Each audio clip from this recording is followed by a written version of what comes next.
all together. Gentle but happy menstruation. Greta Gerwig just really should be teaching, like, middle school. Like, I was gonna say sex ed, but she should be, like, the crunchy English teacher who, like, imparts the sex ed that you don't get. Like, you don't get comprehensive sex ed, so then your, like, cool English teacher is like, we need to destigmatize women's bodies by, like, reading bell hooks. I really see that for her in this movie. Entirely. No, this is, like, the most Greta Gerwig that Greta has ever Gerwigged. And I didn't know that she didn't write this movie until this watching of it. I fully thought that I knew she didn't direct it, but I thought she wrote it until I was looking into it, and I was like, oh, she fully did not, like, write this. Like, I really thought she did.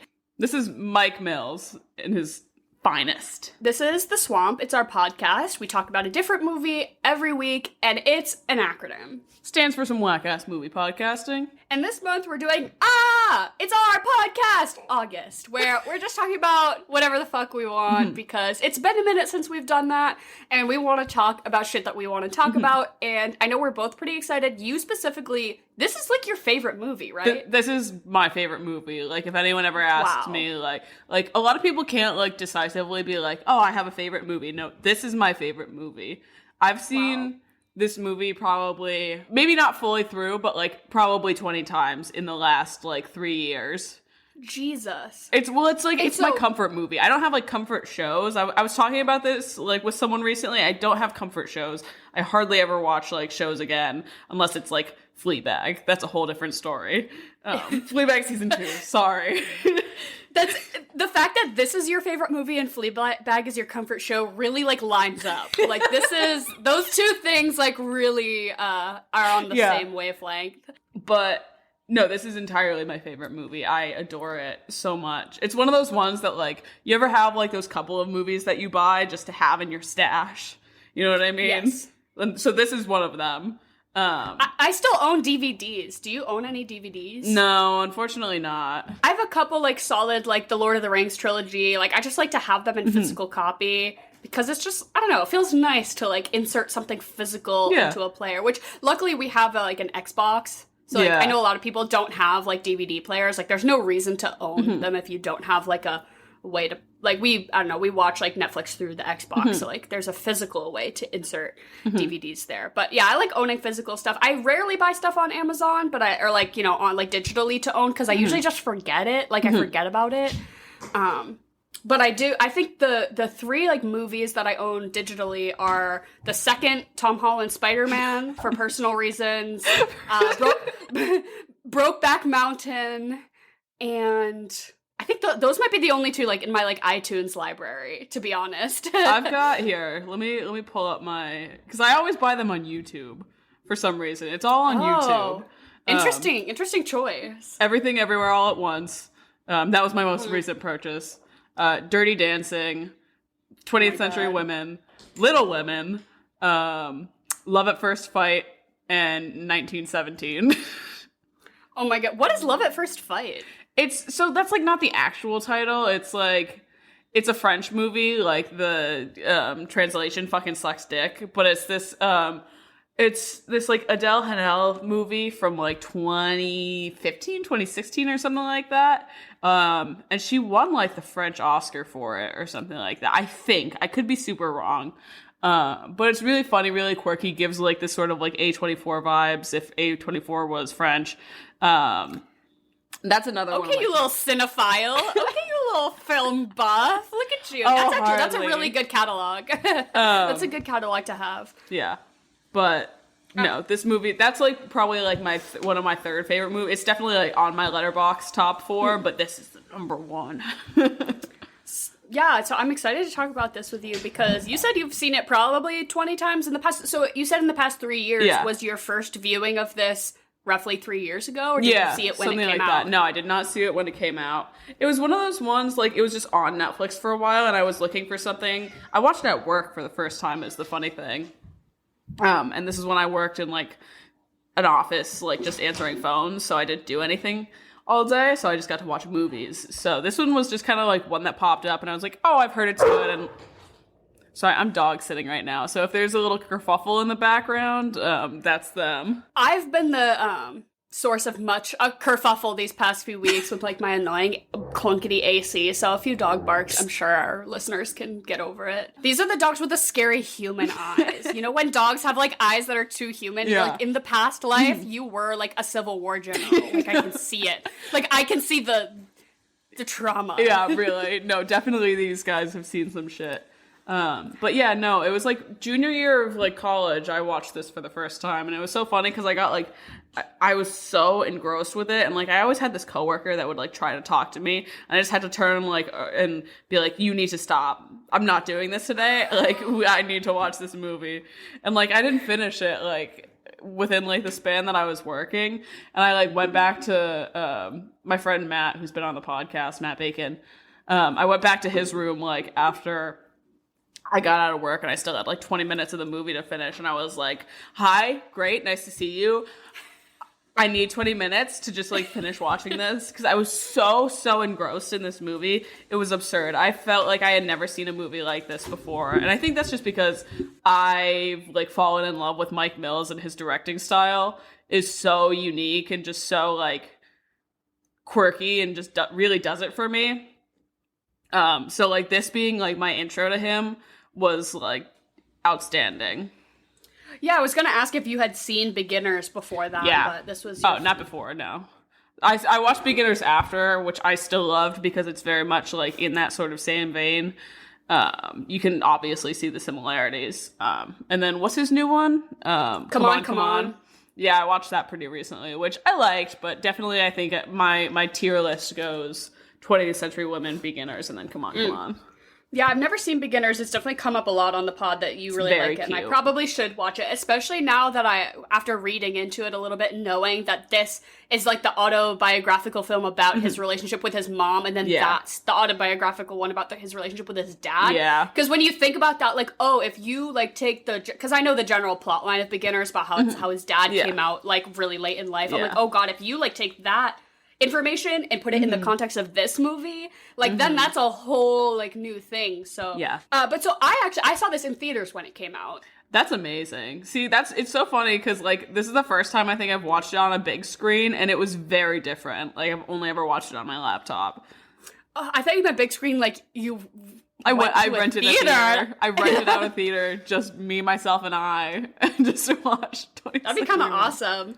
I always think, because you can like do that, you can rent out a movie theater. I'm like, what movie that I've never seen on a big screen, like would I want to like rent a theater and like watch on a big screen, like with like the Dolby surround sound? Like I feel like there's such a long list. Or like even video games, like to play Mario Kart on a movie screen would be like fucking crazy. But yeah, I saw this in 2016 when it came out in the theaters because my mom and I, as I'm sure a lot of you know, I bring it up like every episode, but my mom and I see every Oscar nominee together every year. We call it our quest. And so for the quest for we do try to be predictive after the Golden Globes to try to get ahead, and things that do well at the Golden Globes we'll typically go see because we'll just assume that they'll get Oscar noms. Sometimes we're really right and sometimes we're really wrong. But I don't know if I think this one was that we had gone to the theater to see something else, like Moonlight or something else that was nominated that year. Or I think this was before nominations came out, but we were being predictive. And it was like the tickets were sold out or something, or like the time was not what we thought it was. So they were like, oh, but like 20th Century Women's playing right now. Do you want to go see that? And we were like, sure. So it was like totally random. And then afterwards, I was like, oh my God, that's better than any of the ones that we've seen. And then when nominations came out, I was like, what the fuck? Like nothing other than this got nominated for original screenplay. Yeah. So and that year was a pretty good year. It was when Moonlight won Best Picture, but there were also a lot of movies that year that I didn't care for. La La Land. No. Hell or High Water was like a Western that was like absolutely trash. Like there were just a few big duds in there for me that year that I was like, damn, like 20th Century Women really belonged in that lineup to me, and for acting and for like oh my God, maybe not cinematography. No, definitely but like, for cinematography. But like directing or it's just something else. Yeah, so I remember being shook that we saw this ahead of time, and I was like so convinced that it was going to tick a bunch of boxes for us, and then it just didn't. And I remember being like, damn, like I'm rooting for 20th Century Women even though it's not even nominated. Unbelievable. No, the fact that Annette Bening didn't get a Best Actress nom, and like Elle Fanning or Greta Gerwig didn't get like supporting. Absurd. It was Annette Bening for me in this movie. Like, if anything was gonna do anything, it was gonna be her for. I remember a lot of people were like pretty pissed. Like, I've read, I've looked back and been like, and a lot of people were like, she got snubbed so fucking hard. But I do think this is very much like an ensemble movie. Obviously, it's literally like it's 90% dialogue, just back and forth. Even like their little like micro interactions to me, like, are like something that makes this movie. Yeah, because there's no plot. So if we want to give a recap, this movie barely has any plot. It's a super, like, character-driven movie. It's, like, a deep dive into... So it's, like, semi-autobiographical by Mike Mills, and it's about his relationship with his mom, his older sister, and his best friend, but the older sister is now, like, more of, like, a neighbor... Are you talking... Greta Gerwig's No, Greta Gerwig's not his older sister, no. No, but in real life, the character is modeled after his sister. Okay. Yeah. I was so confused. I was like, huh? No. Like, it's about his mom, his sister, and his best friend growing up, but he, he made them a little different. And it's definitely, what did they say? Filmization style, dramatization. Yeah. Like, it's semi-autobiographical, but obviously, like, a lot of liberties were taken. It's not, like, actually. But it's just about this kid named Jamie. He's 15, and his parents are divorced, and his dad has been kind of out of the picture for a long time. And his mom, who's a little bit older, I think they said that she had him when she was 40. So it's like, she's a little bit older as a mom, and like her being like a quote-unquote single mom raising a teenage boy, and she owns this house that has a bunch of different tenants of like quirky characters, and she sort of enlists the help of one of the tenants, Abby, who's played by Greta Gerwig, who's probably in her 20s or something. Yeah. She's a photographer, and she's like punk, and she has red hair. And then his best friend, what's her name? Julie. Elle Fanning. Julie, played by Elle Fanning. And she's 17. She's like the older friend who kind of like looks out for him, but also is maybe not a great influence, but like is still like trying her best. And he is obviously really infatuated with her, but she is like, no, we're just friends. So Annette Bening says to these two, like, I need your help raising my son, basically, because like I don't know how to like navigate this whole puberty thing. And it's just about sort of their like life, and that's really it. Not much happens other than like, just little things. Like, they go out to a bar and he gets drunk, and then they run away in a car and to the coast, and he's in love with Julie, but Julie's not in love with him back, and it's just little things that happen, but ultimately no plot, just like character work. It's so funny that like this is my favorite movie, because I do not gravitate towards those kind of movies at all. Like, I need a plot. Me either. This one so does it for me. Me either. Like, everything about this movie fundamentally is like begging for me to be annoyed with it. The no plot thing usually kind of pisses me off. I need something to happen, like something to just grab me of like what is happening. And like the characters and the dialogue's a little pretentious. Every line, everything everyone says to each other is like trying to be a proverb. It's like voiceover of Annette Bening being like, the universe is big and we are small. And as humans, we just need to try. All we can do is try. Like, I literally just fucking made that up, but that's like could be in this fucking movie. It's everyone like being super proverbial to each other and being like, raising a man in this world is like skinning a cat or some shit like that. And I'm like I should be annoyed, but then like I start to get annoyed, and then something really like a little interaction will happen that I'm like, oh, that was so brilliant. Of like, like Abby drunkenly coming into the room, and then Elle Fanning popping her head out of the covers. Like, it's just like little moments like that really, I want to hate this movie, but I don't. I really like it.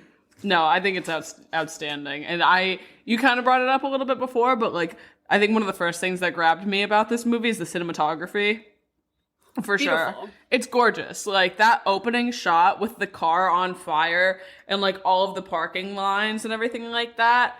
Oh my God, had me by the neck. I think it's outstanding. Yeah. No, I think the visual, how it's so visually enticing does kind of make up for the lack of plot sometimes.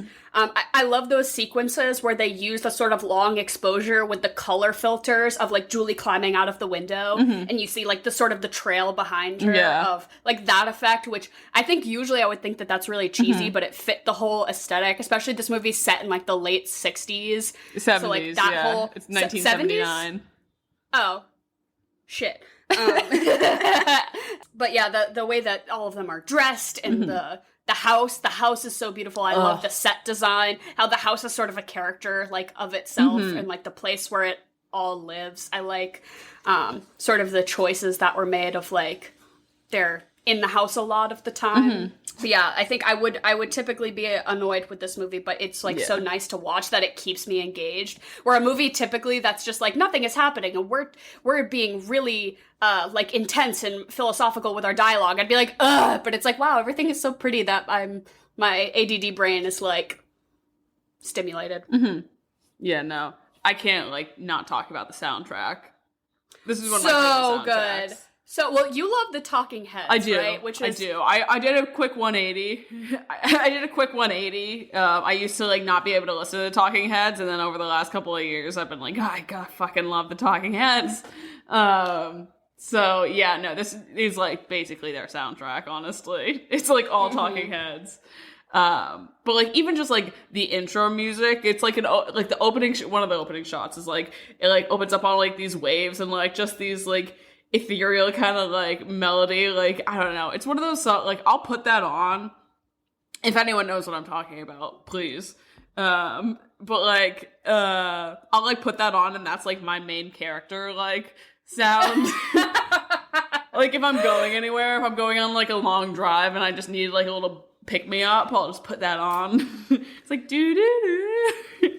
When I'm walking alone somewhere, I need to put on, like, main character music so that I can, like, walk a little faster and, like, have better posture. Because it's, like, if I put on, like, Peg by Steely Dan, suddenly, like, I need to be, like, the hottest bitch at the grocery store kind of thing. No, I love... That would be such a fun playlist to make, like, main character music. Like, like ones that make you feel like, I am the protagonist. No, the soundtrack of this is so good. And I like how music plays, like, pretty integral plot point as well of, like... Abby's kind of into the punk scene, and then Annette Bening's character she's, like, older and doesn't really understand, like, why this stuff is popular. It's very much about, like, the generational, like, you know, the first generation doesn't understand the next, who doesn't understand the next, and they're all trying to, like, figure out life together while also trying to understand each other. And the whole, like, I don't understand this, like, noise music. And one of the really good scenes is, what's the handyman's name? William. So there's another tenant in the house who's he's, I would say, like, older than Abby, but younger than... Annette Bening. What's Annette Bening's character? Yeah, younger than Annette Bening. He's probably, like, what, like 40? Yeah, something like that. He's, like, 40. And him and Annette Bening are, like, trying to understand, like quote-unquote, like, new music. And they're, like, trying to dance to it, and they just both look so, like, out of place. And they're like, so I don't silly. think I get it! But they're like, oh, we need to do this so that we can understand these people we love better. And they're just, like, awkwardly, like, banging their heads. They're like, I don't know if I'm doing it right! Which is really sweet. And then what they put on Talking Heads, and they're like, wait, I think I get this one, though. Yeah, this one I like. Oh my god, yeah, no, it's so good. I want to ask you about Julie, because she's, like, having seen this movie as many times as I have never come to, like, a solid conclusion about how I feel about her character, which, like, I don't know, to me she feels like the most complex character, I guess, and I think that's just because Mike Mills, like, really captured the fact that, like, she has no idea who she is as a person, I guess. But, like, she's one that, like, every time I watch this, I go back and forth. I'm like, fuck yeah, Julie, to, like, fuck you, Julie. Yeah. I agree. I think that I'm annoyed by her, but if you've like, accurately written a 17-year-old girl character, she should be a little bit annoying, right? Like, what 17-year-old girl isn't a little bit irritating? You know, or like in the fact that she thinks that she's kind of hot shit, but also knows that she isn't, and she's confused, but she's confident. I think that's, like, really true to a lot of girls that age, especially if this movie is all through the eyes of a 15-year-old boy as well, like, totally accurate. Like, she won't sleep with him, but he's in love with her, but she's perfect, but she's damaged, like, all of that. Which, as a viewer, I'm like, ugh, not more of this. But I'm like, but I'm sure that's, like, really true representation of how his relationship with this person was growing up, because I'm sure it was, like, they were best friends, but they could never be together because she's like, I know you too well, which is a thing I'm sure a lot of people have actually experienced. Like, like, you know, falling for a friend who wants to cuddle with you and sleep with you, but like, no, I don't want to touch your private parts kind of thing. like in high school, you know? Yeah. But yeah, as a viewer, I'm like, oh, I'm so annoyed by Julie. But some of my favorite moments in this movie are Julie moments. Like, I think I actually like choked on my drink in the theater. I specifically remember, and the scene where she talks about getting her period during One Flew Over the Cuckoo's Nest. I'm like, what? I'm like, why am I laughing harder right now at this than I have at like any comedy movie, like written supposed to be a funny comedy movie, like literally ever. Her being like, and I never finished One Flew Over the Cuckoo's Nest, and like literally like Sprite is coming out of my nose, and I like need to excuse myself.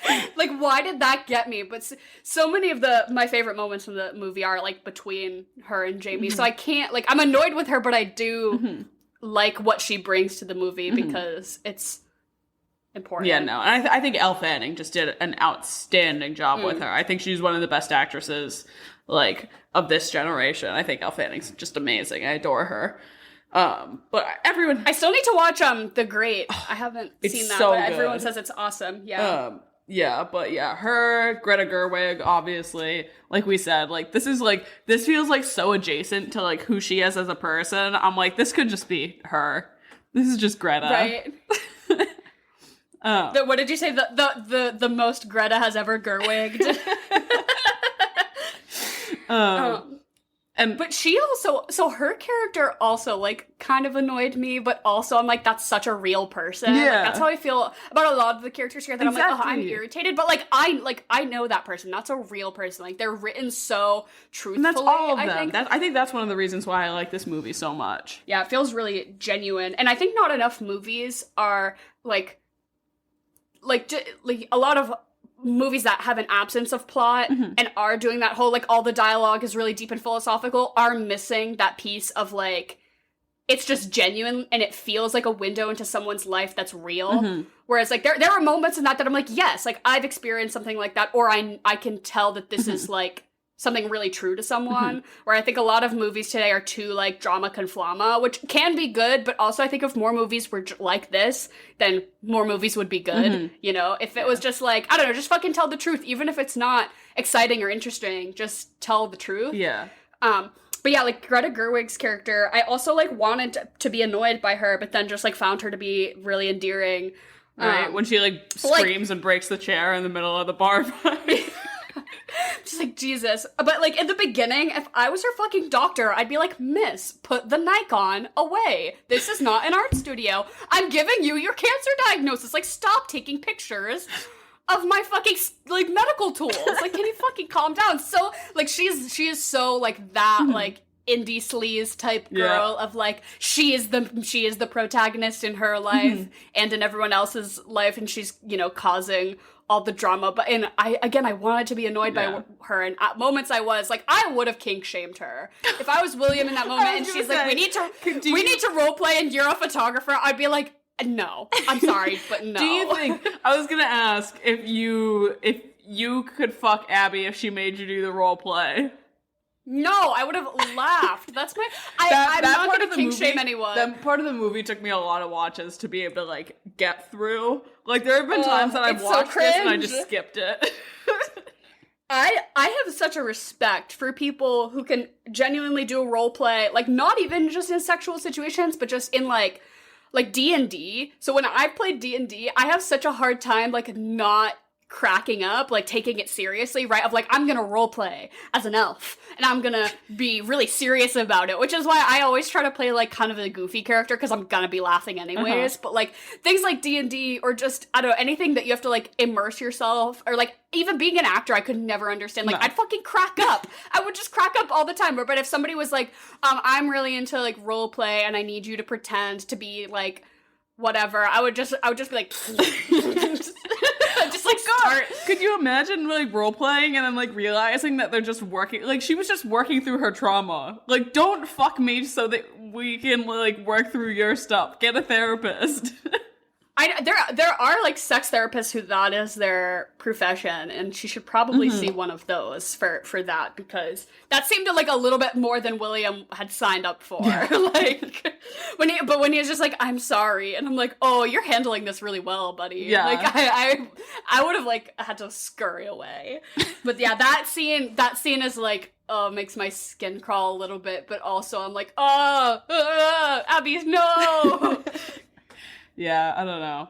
Like, it is one of those things, like, it adds so much to the characters, because, like, I feel like I get, like, this is a movie that, you feel like you get to know so much about the characters in 2 hours. Like, it's just a character study, is this whole movie, basically. And I just really love the montage scenes and, like, the little, like, narrative scenes where it, like, lays out who the characters are for you, you know what I mean? It's, like, narrated by, like, Dorothea or Jamie or something like that. Yeah, and I typically don't like that. And again, so much of this movie is stuff that I usually don't like or I'm annoyed by, but like this movie for some reason makes it work for me, is like, especially at the end, the like, where are they now montage of like, oh, and now fast forward, this is how she dies, and this is where this person ends up. And I'm always like, why couldn't you have just told that in the story, like in a concise way? Why does it have to be a montage at the end? But I do think the like autobiographical nature of this movie does lend itself to like, okay, this is where I'm going to stop telling the story, but these are real people, so I am going to tell you what happened to them. Like, this is how, this is what my mom did for the end of her life. This is where Abby ended up. This is what happened to Julie, because that's like, they're real people that, I'm sure those are like actually somewhat true based on, how their lives went after that. But yeah, those like little montage things and the flashbacks of the one that really got me was the first one about Jamie kind of talking about his dad and like, oh, my dad, the last time I was with him, he bought me sunglasses for my 10th birthday. And he said the president fell down the stairs and I threw up on the carpet, which is supposed to be this, like, poetic little amalgamation of, like, an insight into, like, what time it was in America, but also, like, an insight into this person's life and, like, what they remember. But I just think, like, little homie loved Gerald Ford so much that when he saw that man fall down the Air Force One stairs, he just vomited on the carpet. Gerald Ford's number one 10-year-old fan was Jamie. So just like I know it was trying to be poetic, but just those two facts back to back, I was like, that just like doesn't really flow to me. Oh my god, it's so good. You know what else is so good? Is Annette Bening's jumpsuit in this. I want it so bad. I went out after this movie and bought coveralls. Fuck yeah. When I saw this in 2016, that was my mom and I were both like, okay, so we need to like go find me coveralls like right now, right? Like, correct. And I think I do own, I would say, between 5 and 10 pairs of coveralls. Oh my god. In my life. Yeah, it's a really good, I'm definitely a jumpsuit kind of bitch, but I think I didn't own any before this movie, and then after I saw that, and I was like, I need some of those. Which would you rather own is Annette's coveralls or Billy Crudup's mustache? Ugh!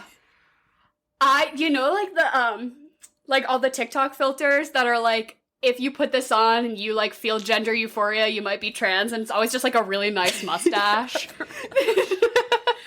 Like, I can only imagine what having a nice mustache. But I will say her coveralls, because that did inspire me so truly. I think I literally went out, like, the next week and bought some coveralls. That's fair. See, I think I've wanted a mustache for a very long time, so maybe I would feel a little bit of gender euphoria if I did have his wonderful mustache. A nice little stash. I think one of my favorite details about this movie is the Aaliyah Shawkat jump scare. I wrote down that too. I love when Aaliyah Shawkat just pops up on my TV for whatever reason. I think she so often plays just like a random side character in so many things. I'm always like, maybe! Because I just know her as maybe from Arrested Development, and then also primarily from that one episode of Broad City, but the best episode. I'm convinced we've talked about this before, but yeah, I love when she just pops up, because I'm like, oh, hey girl! What's up? Whoa! Who is it? It's Jen, back at it again with another chocolate or vanilla interim podcast segment. My beautiful, lovely, amazing mother, Jen, comes in. We play a game of her invention, chocolate or vanilla. She says 2 things. We all say which one we like better. Jen, how are you doing today?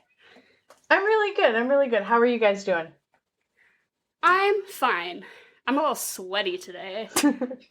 Is your AC working? Kind of. No. Because I know you got one of those new, like, standalone in the room kind of ones, yeah. It's okay. Is your refrigerator running? Well, you better go catch it. No, and my AC she's standing still.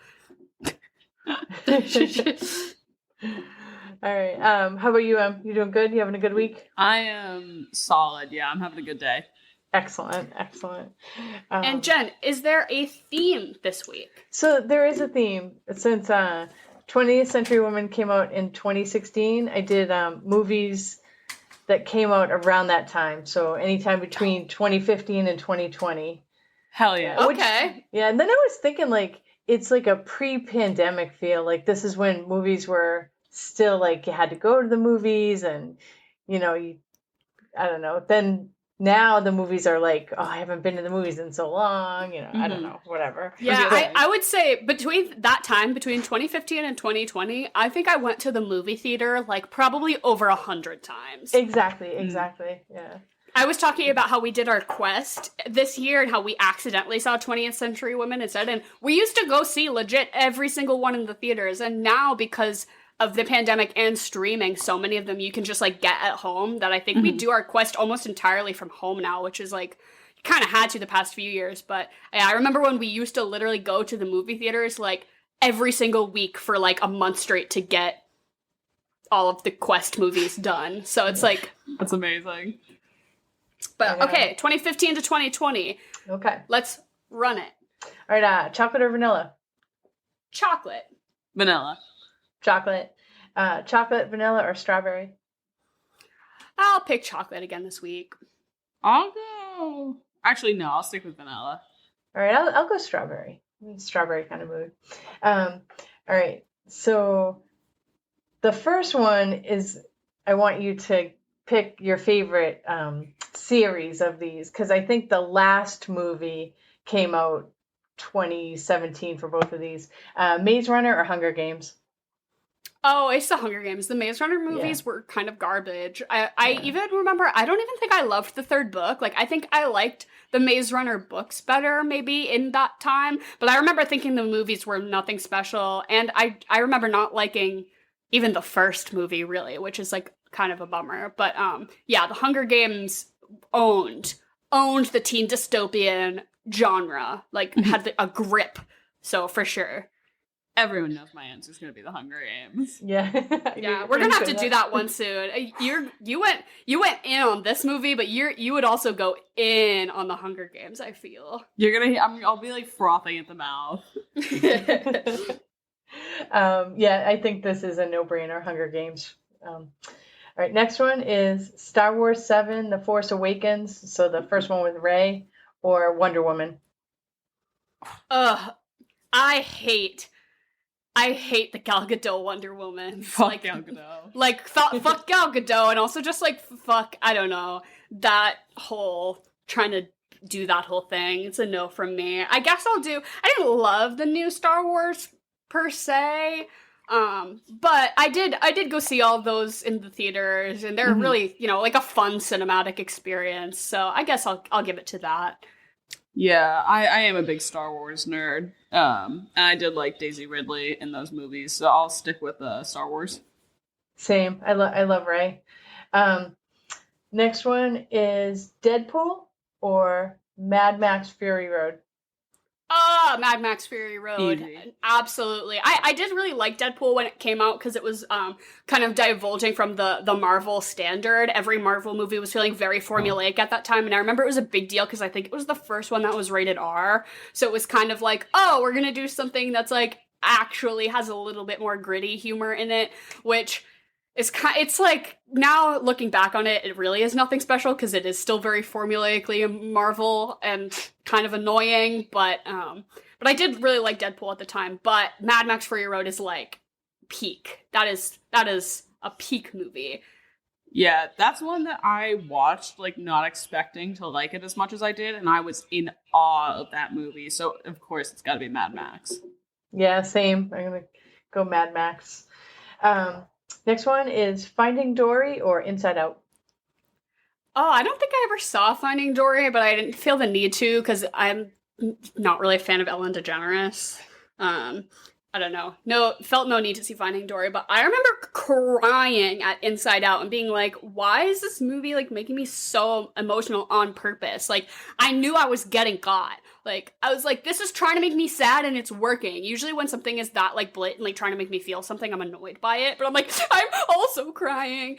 And I remember we were at the store with the little Funko Pop things and you pointed at the sadness one. And you're like, Dara, that looks like you. Because she just has like big glasses and like a bob and is wearing a big sweater. And I was like, yeah, Jen, you're right. I am depressed. You're right. I've actually never seen Inside Out. I've been holding off because I know it's gonna like give me like emotional turbulence. But I'm still gonna pick it over Finding Dory because I just know it's the better movie. Yeah. Same. I'm gonna pick Inside Out. Oh my gosh, we've all three agreed on each one. I think we're gonna agree on the next one too. Next one is Spider-Man Into the Spider-Verse or Spider-Man Homecoming. Oh, Into the Spider-Verse. Easy. No fucking question. That's the best Spider-Man movie. That's the best Marvel movie ever made. That's maybe the best superhero movie ever made. Like, no question. Spider-Verse, hands down. Yeah, Spider-Verse for the sweep, for sure. Next one.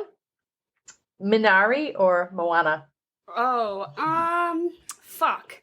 I really like both of these movies, and they're so different that I feel like they're a little incomparable, but I will say, like, the lasting cultural impact, I think I had the Moana soundtrack on repeat for, like, a year of my life.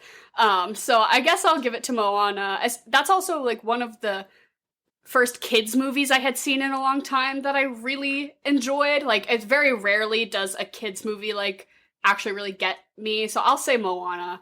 But I loved Minari, too. That little boy deserved an Oscar nomination, I swear. I'm gonna go for Minari on this one. Moana has just lost all of its charm for me by now. I think Lin-Manuel Miranda's chokehold on society needs to be stopped. And it's just one of those, after working like 4 consecutive days of Disney on Ice, this year Moana makes me want to put my head through a wall. So it's got to be Minari. What did you do at Disney on Ice? I was just like general, like it was like guest services. So I was like playing security guard basically. Wow. And I just sat there through so many performances of can't even tell you the songs. I could sing them, but I can't name them. I am gonna go with Moana though. I still love that soundtrack, love that movie. I do like Minari though. I thought that was a hard decision. Next one is 2 Brie Larson movies, Room or Captain Marvel. Again, no fucking question. It's Room. Yeah. I remember both you and I were really tentative going to see that one because it was part of our quest, and we knew that it was like, because it was a really popular book before, and like anything that's like a rape story is like really tough for me to get behind, just because that as like a major plot point is usually so like upsetting and jarring. And then I remember like crying during the movie and then afterwards being like, oh my god, that has to win the Oscar. Mm-hmm. I loved it so much. And again, did Jacob Tremblay get an Oscar nom for that? I don't think he did. Maybe. He should have. If he didn't, he should have. And it sucks to see the commercialization of Brie Larson as an actress now because she's not in anything good anymore, which is a bummer. She's like, and it's just Marvel's fault. Fuck that. So make Brie Larson a good actress again, please. Oh, I'm sure she's a fine actress, but put her in good movies again because she's fucking great. She is great. She is like one of those like NFT celebrities though now, which I also blame Marvel for. Obviously it's Room. Yeah. Yeah, unpopular opinion, but I do like Captain Marvel, but I'm gonna pick Room for sure. Yeah. If you're comparing those two. Next one. Ma or Us? Ma! No, I'm gonna pick Us. Especially having just seen the newest Jordan Peele movie. He does not miss, and I do think that he is, I'm not gonna say underrated, because I think everyone knows how great he is, but he has made 3 back-to-back phenomenal horror movies, which I just think, for a director to have that good of a track record in such a short amount of time is fucking incredible. Like, he's amazing. The newest one, Nope, I really enjoyed. Us, I also, like, loved, and Get Out, all of them great, so I'll say that. But I remember I've told this story on our Booksmart episode. I saw Booksmart, and there was, like, a malfunction with the screen at the movie theater, so they gave us all free tickets to, like, go see something else afterwards, and I used mine on Ma, and I didn't feel great about that choice afterwards.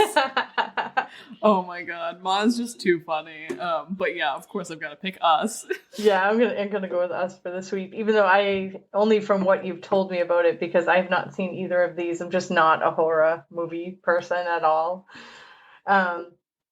Next one is Now You See Me 2 or Guardians of the Galaxy 2. I don't feel good about either of these.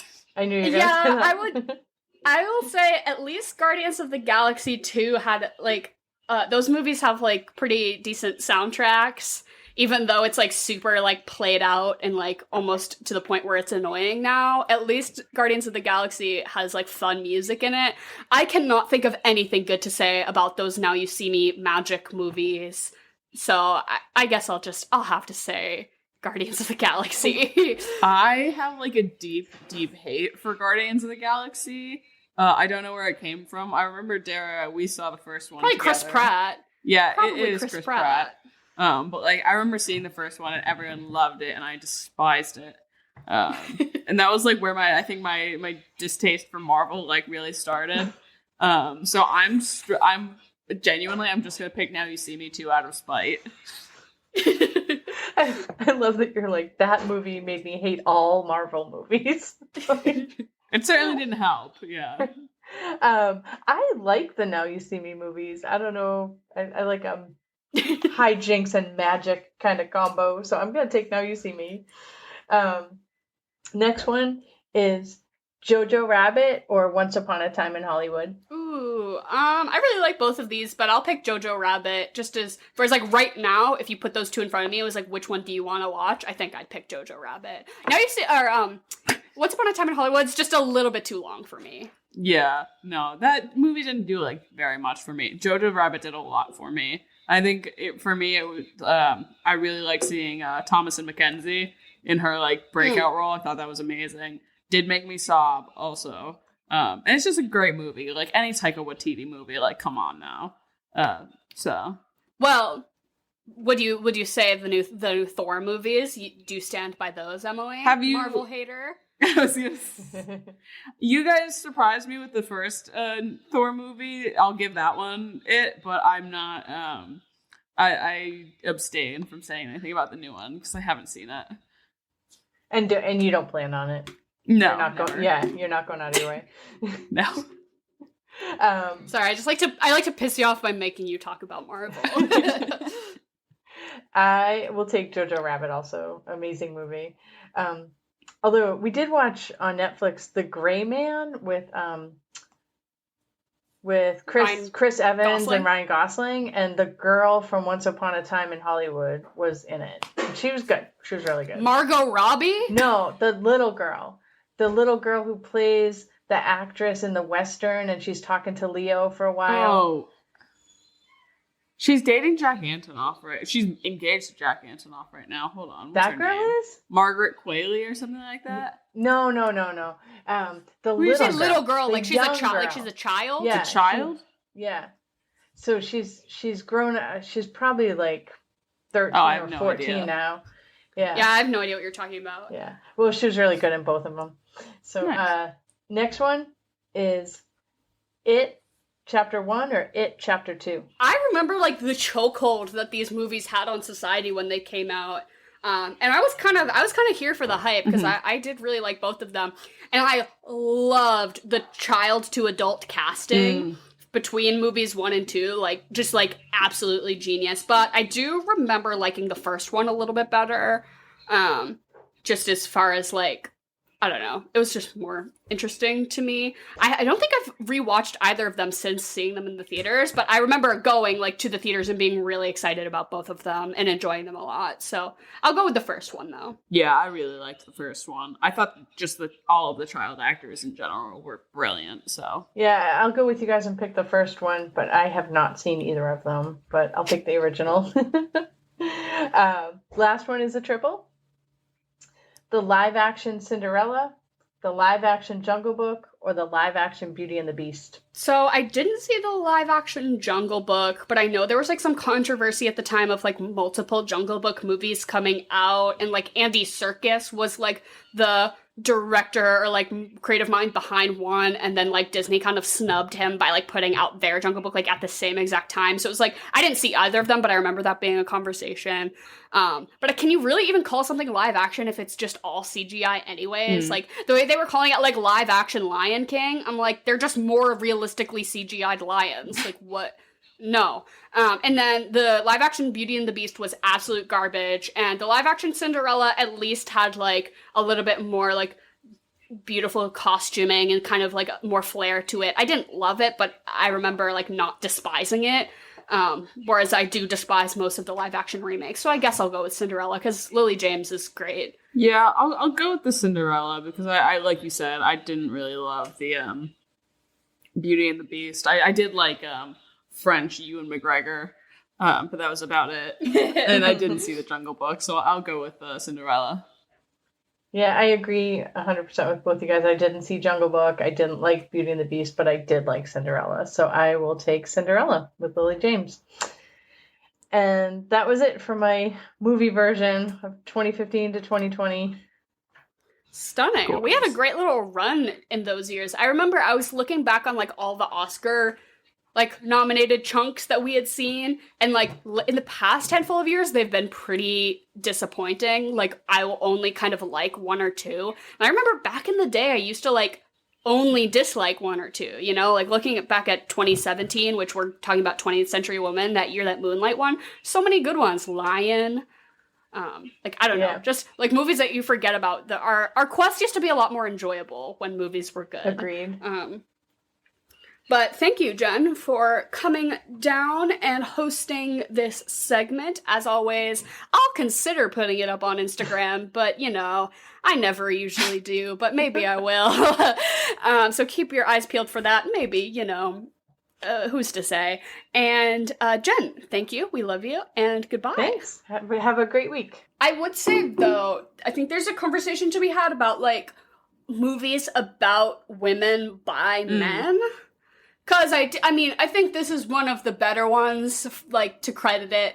I think a lot of movies about women by men are shit, and I think there are very few that, like, actually achieve any sort of purpose. But there are moments in this when I think it's, like, a little bit, like, okay, like, sort of, it's all through the eyes of Jamie. So every picture of a woman that we get is like filtered a little bit through his eyes, which thankfully it's not super sexualized or like, I don't know, stereotyping in too many ways. Like I think this movie could have taken a lot of wrong turns in that way of like, you know, it's not very male gazy, which is nice because he's a child, like he's 15, which the only like sexualization is about Julie, which is kind of appropriate. It's more about his like relationship with like her as a person, because he is like, oh, I want all of you, not just to have sex with you, and she's like, ew, no.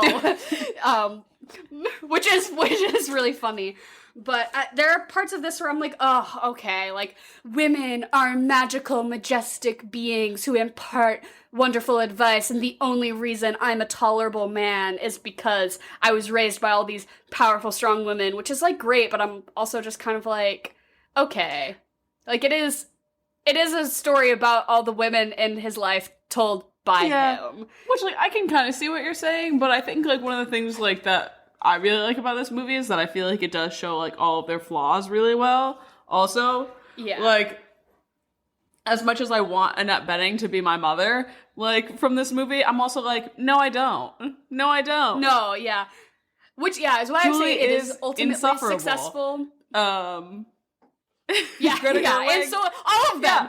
everyone in this movie is a little bit insufferable, but also charming. Exactly. But yeah, I think that there were just moments where that peeked through for me, where I was like, oh yeah, you really can tell that this is like, it is the one of the better movies about women by men, but it still is like, which it goes to show, I thought this was written by Greta Gerwig, which is an amazing accomplishment that I thought that, and that a man wrote this. But ultimately successful, but moments like that did kind of peek through for me, where I was like, okay. I'm curious. Just sort of like like Abby gave me all these feminist books, and the only reason why like I know how to respect women is because a woman told me to, which is like great and fine, but I'm also like, okay, like there seems to be a little like sense of superiority here of, you know, like I read feminist texts at 15, so that, you know, makes me the most interesting 15-year-old to ever live, which I think that you do make a good point that there is flaws, the showing of every character's flaws humanizes it and makes it, more tolerable, but sort of the like, this is what each woman gave to me to make me a better person. It's kind of like, okay. Fair enough, yeah. Right. You see, what that did for me was that it gave me the clitoral stimulation fight scene. Oh, which is so good. Which, again, like, I want to be annoyed, and then I'm like, oh, it's so good. Like, the menstruation scene of, like, let's all say it together, menstruation, and then the, like, what was the fight about? Clitoral stimulation. So yeah, as soon as I start getting annoyed by this movie, something like that happens, and I'm like, yes. I know, yeah, no, it's so good. And there's so many little ones like that. Like, there's some bigger moments, like those two in particular, but like a lot of them are like that, those little interactions. Like even there's this one scene like when Abby is giving him like all the feminist books or whatever, and Julie's sitting there and she's like, oh, home birth stunts the baby's growth personality. And Abby's just like, what's a growth personality? And Julie like, it's a real thing, trust me. Like just the whole interaction is so good, dude.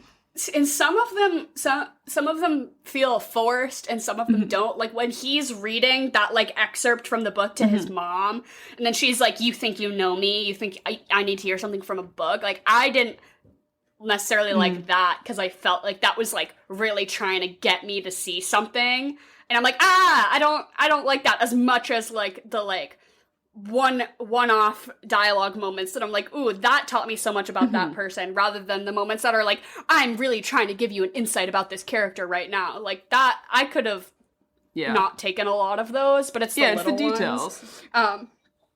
Yeah, like a really sick way to dunk on the homies is to ask them how they've recently stimulated the clitoris. Like,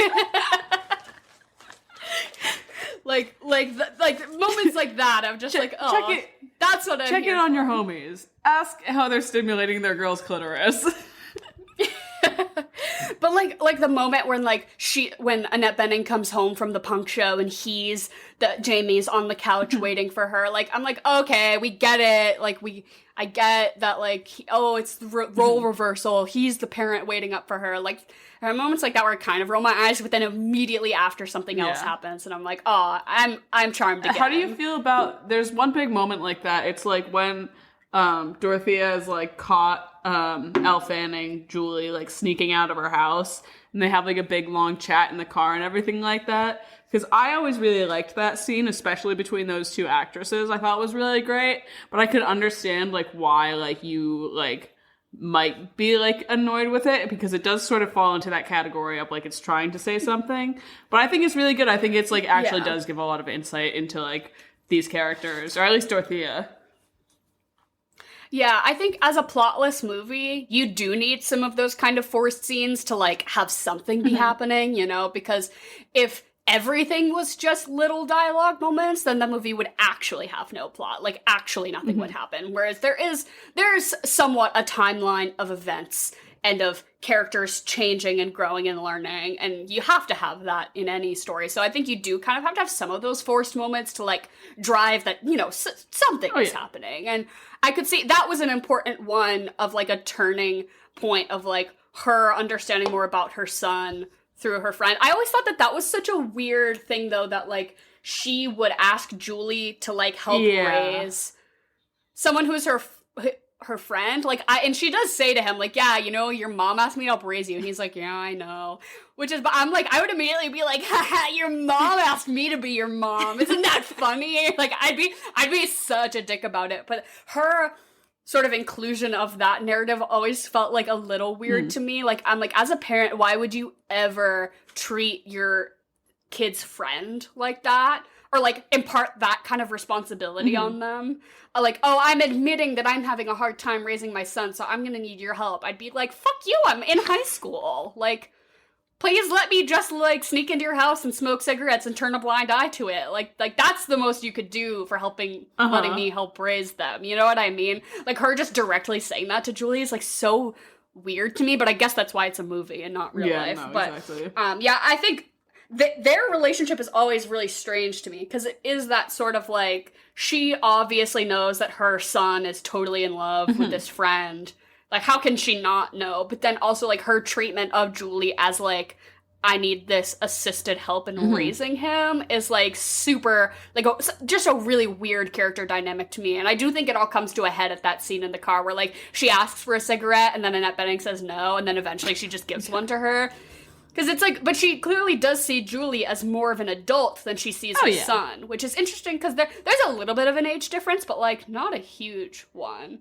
Which I guess maybe when you're in high school, 2 years is kind of a lot. 15 and 17 is kind of a, it's kind of a difference. For sure. I was very much a different person from 15 to 17. Because I guess that's a sophomore in high school versus a senior in high school. Like, yeah, that's a pretty big gap. If I was her, I wouldn't even be hanging out with. I'd be like, fucking loser. I was thinking about, like, imagine, like, being, like, our age. I'm assuming, like, Abby's, like, a little older or something like that. And, like, hanging out with a 15-year-old. And I was like, that's kind of fucking weird. But also, like, Jamie's a pretty cool kid. If I was in her situation, I would also be like, I'd be like, yeah, I'll take you out to the bar. Come on. I also liked how it was very directly like, I'm going to teach you how to verbally seduce a woman. I was like, he's 15. I'm like, I know you're trying to, like, be, like, the cool older sister figure right now, but, like, let's cool it a little bit with that. But I also like how Leah Shawkat was, like, so on board with it. She's like, yeah, I'll play along. That's the role playing I can get on board with. Dude, Abby's just super into role play. That's the takeaway from this movie. She's role-playing as his big sister the whole time. This is, like, the ultimate quest for her. Like, she got this assignment from Dorothea, and she was like, fuck yeah!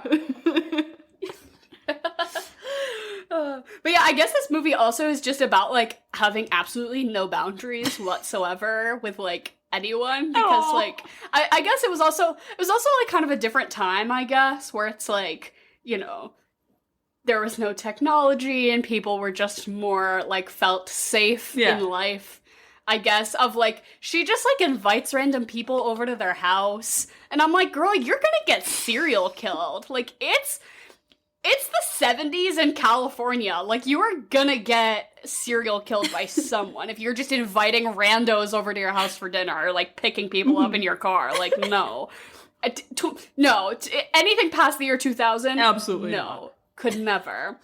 But yeah, just, like, no like, interpersonal boundaries, like, between any characters here. Like, you know, nobody has a filter about anything. Which I kind of like, and then honestly. when but then sometimes Annette Bening, like, tries to, like, put a filter on Abby, but even those interactions are like, you can't say the word menstruation in front of my son, and it's like, it's like at a dinner party, and I'm just like, oh, like, I'm getting so much secondhand embarrassment, but also, like, oh, this is just wild. And then Julie's like, wait, I want to turn. Like, I want to turn having no filter. Like that dinner party scene is so fucking unhinged, it's insane. Let's all say it together. Menstruation. Look at me in the eyes. Don't look away. Just say it casually. Just say it. Menstruation. What is it? And, like, William starts to chime in. He's like, oh my god, what did he say? You never have sex with the vagina, have sex with the whole woman. And Annette Bening's like, thank you, not really relevant, not really what we're looking for here, but thank you, William. Oh my god. If I was Jamie, I would also run away up the coast after that.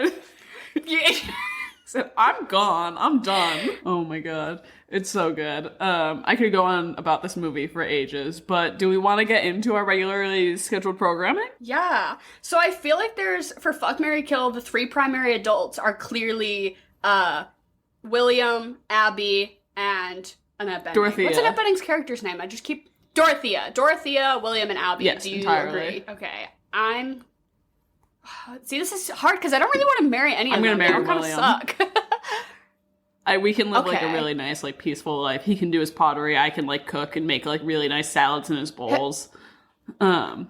His pottery is so I don't ugly. care. He'll get better. You would I'd pretend. for him. He seems really sweet. I'd be really honest. I'd say, babe, we need to invest in a That's wheel fair. for you because this sort of freeform method Yeah. is really not working. So I would marry William for sure. We'd get like a nice cabin, like in the woods by a lake kind of thing. Yeah, I'm Okay. feeling like woodland vibes from him. And I would see, it's tough because like I don't like particularly want to like fuck Annette Bening, but I do not want to have to like do like really intense role play. Well, maybe now, like if this is post movie, maybe Abby has like figured herself out a little bit more, and maybe it will be better. Or maybe if you're just really honest, if you're like, I'm not doing that shit. I think she'd take that Maybe. well. I could do like small scale role play, maybe, but like what she was doing was like balls to the wall, really intense.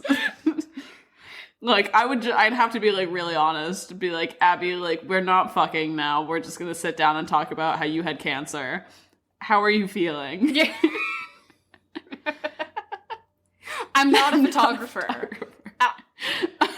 I'm not a photographer. I'm your psychiatrist. What's bothering you? I guess I'll fuck Abby. And then I'll kill Annette Bening because the smoking's gonna do it already anyways. Yeah, that's true. I think I want to marry Annette Bening so I can live in That's that really house. fair. Even though she seems like super difficult, I think I would give her a lot of space in our marriage, you know? Like I would just more be like a live-in partner, Okay. maybe? Like, you know, because she seems pretty, like, she's got her Yeah. walls up pretty high. And I would just, you know, Jamie, he's off to college, he's moved out, I'll do the Sure. stocks with her. And I'll take care of her as she, you know, gets old, whatever. I mostly just want to live in that house and, like, Entirely life. understandable. Seems nice. And then I guess I'll fuck William, because I like that mustache, and then Yeah. I'll kill Abby. No, that makes sense. Is there even like anyone else to really do from the whole movie? Adult-wise, like, I think there's, like, a few side characters whose names I don't even know, so I wouldn't change my answer, I don't think. I think I wouldn't Yeah, change I don't- anything else besides I'd fuck Aaliyah Shawkat instead of Abby. Okay. Yeah, that checks Yeah. out. And what did you have to eat and drink? If you're having a big dinner party like Oh. Dorothea. Wait, I'm gonna change it, and I'm gonna kill, Julie's Oh, good mom. call. That's a really good call. Yeah. But yeah, so you're having a big unfiltered dinner party like Dorothea did. What are you eating and drinking? So my answers for this week are kind of lame, but I did base it off of the fact that there are multiple like big scale family dinners or like meals in this movie. So I think like if you're cooking for like, you know, 10 plus, like what do you make? And I was just thinking like sheet tray, like roasted vegetables, like you just do like a big like family style type, you know, just a bunch of fucking like chicken thighs or some shit with like carrots and onions and potatoes, just like a big I dig sheet that. tray roast kind of thing. And then, you know, just like all the, not quite Thanksgiving-y, but sort of all the classic like big family meal type sides. You're cooking for 10 plus, so you want to make it like big and easy, but also like, you know, everyone will enjoy it kind of thing. So thinking, yeah, big sheet tray, roasted Nice. meat and vegetables type beat. And then for drink, this is super duper lame because I know I've done like the color thing in the past of like attributing different colors to different characters and saying you should just use different colored liquors, but this was the only thing I could think of. So I feel like I attribute like blue for Annette Bening because of her like jumpsuits and just like, I don't know, she's always very blue. Red for Abby, obviously because of her hair, and then yellow for Julie because her hair, but also I feel like she's always wearing like kind of pastel-y yellow colors. So you could do like a red, you know, a grenadine drink for Abby, a curacao drink for Annette Bening, and then a fucking lemonade or something for Julie, and then just, you could have multiple of those and just serve them to your big party of, which, yeah, I don't know, kind of lame. Also, just, like, this movie also feels lemonade-y to me, but I feel like we've done gin lemonade, like, in the pretty recent past as, like a honey gin lemonade, like, feels very, like, fits the aesthetic, but I feel like we just said that, like, the other week, So, I don't have, like, a full, like, meal, like, you're doing, like, a big meal thing, whatever, sure. I don't have that.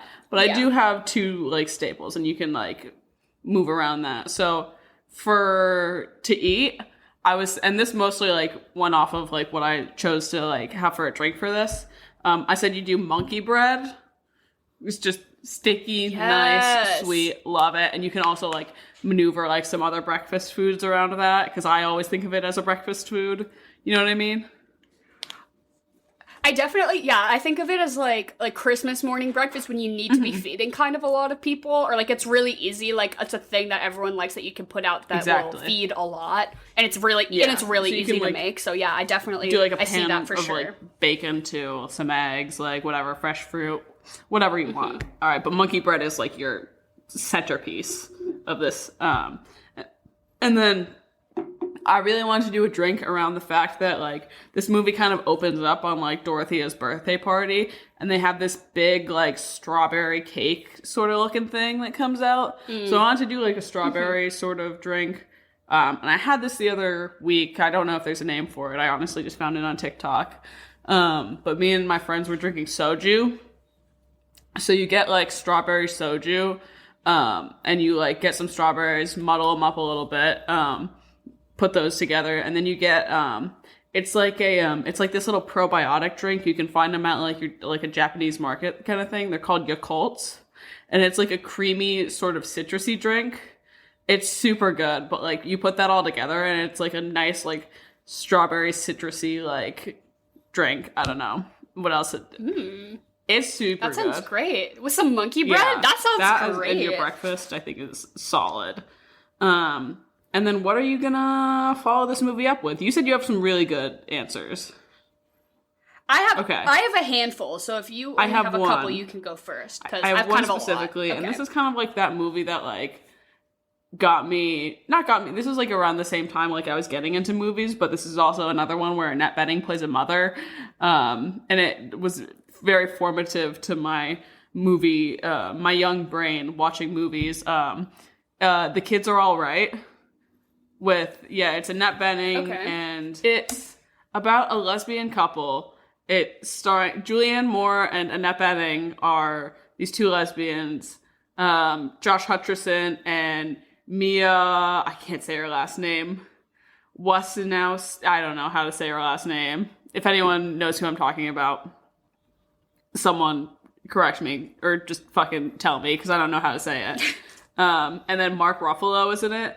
So it's basically like Josh and Mia are like Julianne and Annette's like kids, and they go and they're like, I want to find my sperm donor dad, and they like find Mark Ruffalo, and it's like a whole thing.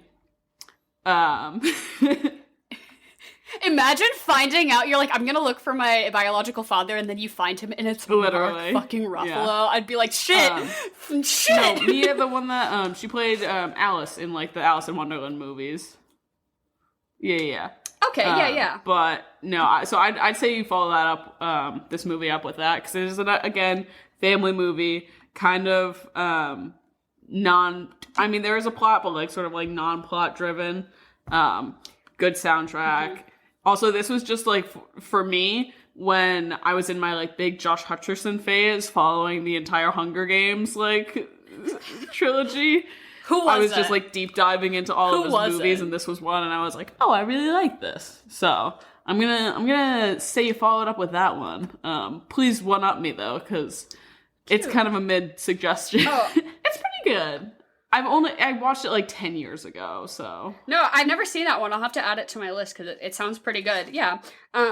So I would say in order of increasing goodness, my first suggestion is pretty lame, but just One Flew Over the Cuckoo's Nest, because that scene is my fucking favorite scene in this movie.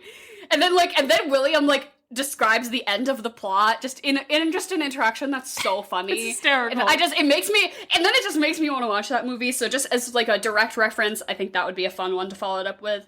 Then we're moving on to the Greta Gerwig cinematic universe. So you do a 19th century women, which is Little Women, a 20th century woman, which is this movie, and then a 21st century woman, which is Lady Bird. Hell yeah. So those three I feel like really go together. Honestly, you might kind of get sick of like the Greta Gerwig vibe of it all after doing those three back to back to back, because they're all very aggressively like similar. I used to say that I always thought that 20th Century Women was a better Lady Bird. I used to always just be like, yeah, like I like Lady Bird, but like you should watch 20th Century Women because I like that one better. But I think I'm gonna go back on that and say I like them about the same, because I think Lady Bird has a certain rewatchability that I don't find this movie to have. I think I've seen this, maybe this was my third time watching it ever, whereas I think Lady Bird I kind of will put it on in the background because it's just like, you can kind of tune it out, but then tune back into funny moments. It's a little louder, I guess, in that way. This movie's pretty quiet. So I don't know. I think I feel pretty similarly about them now, but I used to put this one above. I might put it like a skosh above Lady Bird still.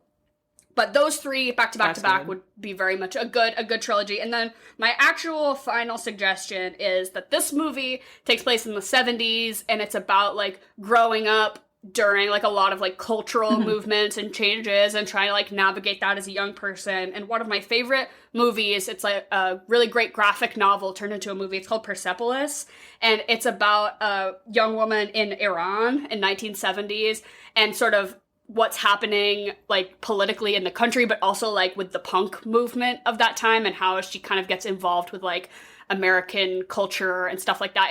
It's really great. I would recommend it to anyone who hasn't seen it or read it. Yeah, it's one of my favorite graphic novels, but the movie is like in the same exact style as the graphic novel, so it's very like chunkily animated. I've definitely it's seen very stills cool. from it. I know exactly what you're talking about.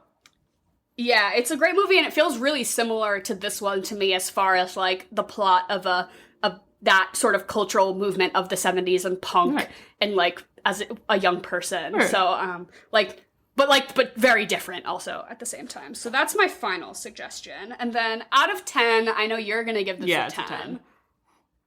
And then I'm going to give it like an 8. I like it, but like I said, I don't think it's not that kind of level of comfort movie to me that it is to you, and I don't find the rewatchability to be like super strong. I think it's kind of when you need to sit down and focus a little bit to watch, which I don't always have that. Like it is a fun movie, but like it's not particularly, I don't know, because it is so plotless, I could probably easily be disengaged from it. But that being said, obviously so great, amazing acting, directing, writing, all of it, like couldn't have been better. So yeah, I'll give it a solid 8. And that was 20th Century Women. Thank you all for listening. We're doing it's our podcast August. So stay tuned I think we're gonna have more than one guest this month, I think. So we're just having a wild fucking ride. So keep your ears peeled, I guess, for a lot of fun shit that we have coming up. As always, send us in your recommendations for month themes, movie suggestions, chocolate or vanilla, all that good shit. We love to hear it. All of our shit is in the description below, links, all that good stuff. Our merch, if you want to go check out our swamp booty shorts, even if you don't want to buy them, go look at them. They're pretty fucking funny. A couple of people have bought them, which is actually fucking hilarious. Like, and if you ever buy our merch, please send us pictures of like where you put the sticker you bought or the mug, because we'll totally like repost it and put it on our story because we love to see that shit. So if you ever buy merch, let us know, because I'd love to see you using your swamp mug. That would make my fucking day. And as always, we love you, we appreciate you, and goodbye and good night.